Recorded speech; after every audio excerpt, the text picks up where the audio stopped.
Wisconsin Broadcasters Association Hall of Famer Bob Berry ruled Milwaukee's airwaves in the 60s and 70s. He spoke with countless musicians and celebrities over the years.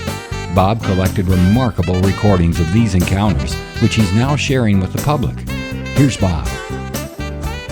Well, the podcast takes a little different direction this week. Wrestling fans will remember professional wrestler Nick Bockwinkel. He was hated by many and loved by few, especially Milwaukee's Crusher fans.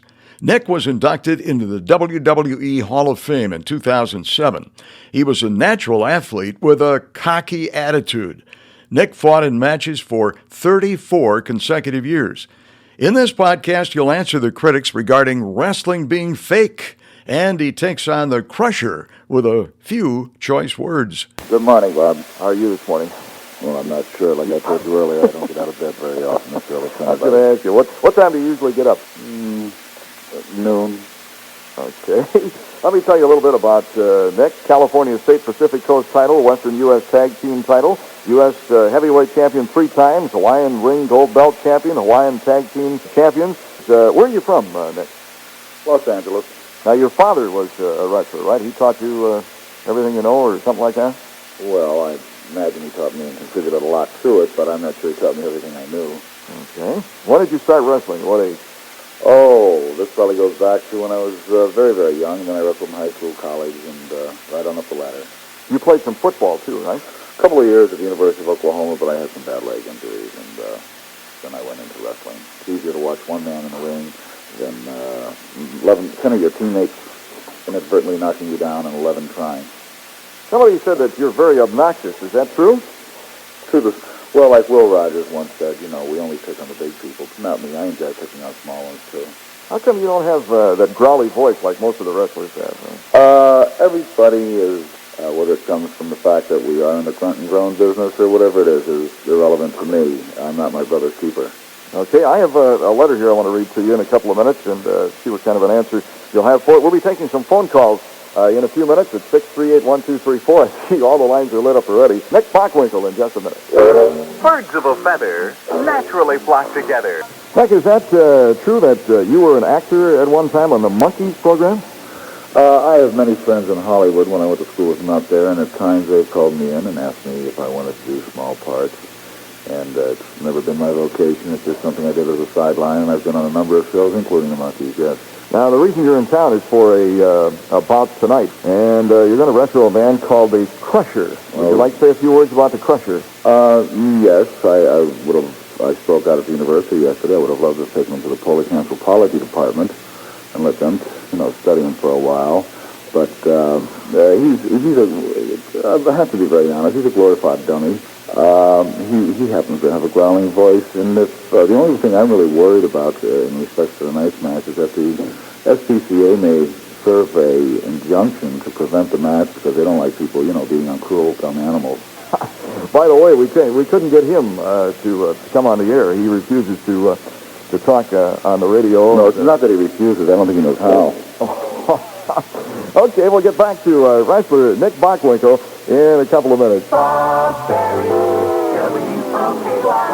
I understand that you're after the big belt, Nick. It's held by Vern Gagne. Well, he, I think, is going to get the award for Trackman of the Year, which is very hard for him to do besides being the champion wrestler, the champion of the wrestling profession. And then if I could draw a caricature of him, he'd have to be an ostrich. Because as soon as someone mentions my name, he sticks his head into a hole and he can't hear me, and then if he pulls his head out, he starts running. The man, he picks his spot, and until he really starts to defend his title more often, more consistently. In fact, the last time I wrestled a man in this town, I beat him. And only because officials decided to play games with the rules and regulations, they saw fit to reverse the decision. And, of course, we know how you can get into the politics of anything. You can sue, you can go in front of a board, you can go in front of the AWA president, and they have to hear all these things. And that progress then becomes nil. We have 29 minutes before 9 o'clock at WOKY. Here's that letter now from Wrestling in Wisconsin. Rules and Regulations comes from Appleton, Wisconsin. It says, is it fact or fiction that wrestling is phony, and what can be done about it? More people every day comment on wrestling. And most of them agree that wrestling or wrestlers are the greatest put-on kind artists in the world. So they undoubtedly, Bob, we'll get right into it. Okay. I find that without a question, a wrestler represents the maximum in masculinity, the whole male essence. He has got to be one of the most gutsy individuals in the world. He gets out, he says what he wants to say. He does what he wants to do, and no one dictates to him. No boss, no company, no society. There is nobody that can get on his case that he cannot handle it. And the average citizen who watches, it is very hard for him to sit with his pot belly and his balding head at home and to accept that there are men out in the world who have got this much schmaltz and moxie.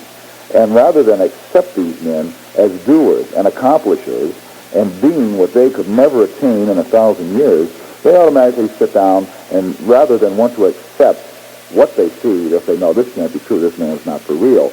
Yet they really are. It's just usually it is someone who makes a comment like this is what I would call a professional geek.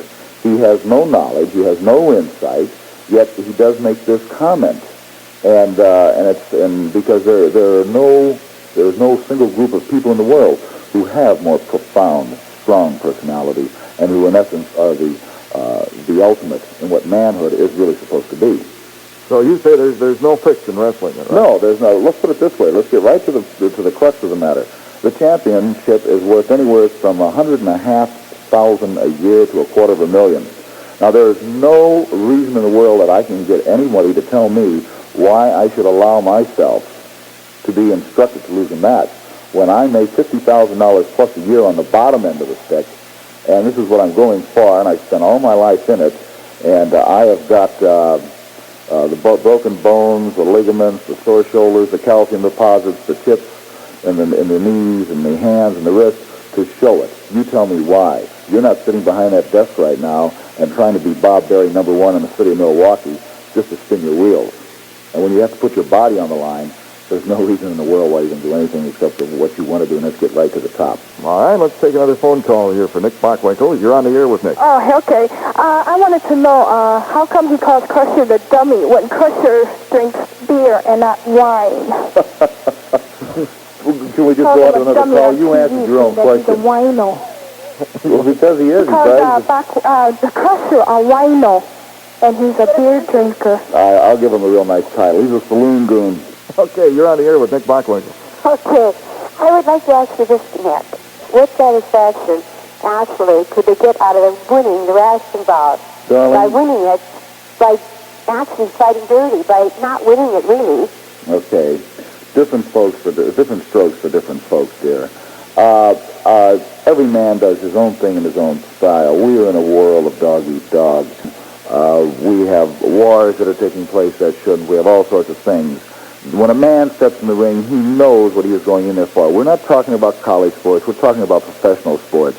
And if some guy is all strung out and wants the clean-cut all-American image and he's a professional businessman, that's his hang-up. You know, I mean, let him go do it. But don't try to put this hogwash on me about Vern Gagne and all these other people in the Crusher wrestling clean, because it's totally absurd. The only difference is, and it goes to show the hypocrisy of the fans, is that they will do the same, so to speak, very simple, honest, dirty tactics that anybody else may use, and the fans, because they like them, cheer them on. You see, and I will accuse you of being guilty of this, because if I do it... Well, maybe I am a problem with you because I do like Gagne. But I've never seen Gagne in all the years I've watched wrestling fight a man's ear off. Well, you just haven't seen him at the right moment. But if you put him in the right predicament, he'll do it. Oh, you will? Of course. Oh, okay, then. Lots of luck in the future to you. Yes. 21 minutes before 9 at WOKY. Who's the greatest man you ever fought, Nick? I haven't wrestled myself, and I can't do it, so I got a problem there. Bob Berry. Thank you for listening to Bob Berry's Unearthed Interviews. Be sure to subscribe and rate our podcast on iTunes or wherever you find your podcasts. You can find all the episodes at WisconsinBroadcastingMuseum.org. Check out Bob Berry's book, Rock and Roll Radio Milwaukee. Book sale proceeds support Angels Kids Fund and Donate Life Wisconsin. The preceding program was made possible by a generous contribution from Terry Vaughn.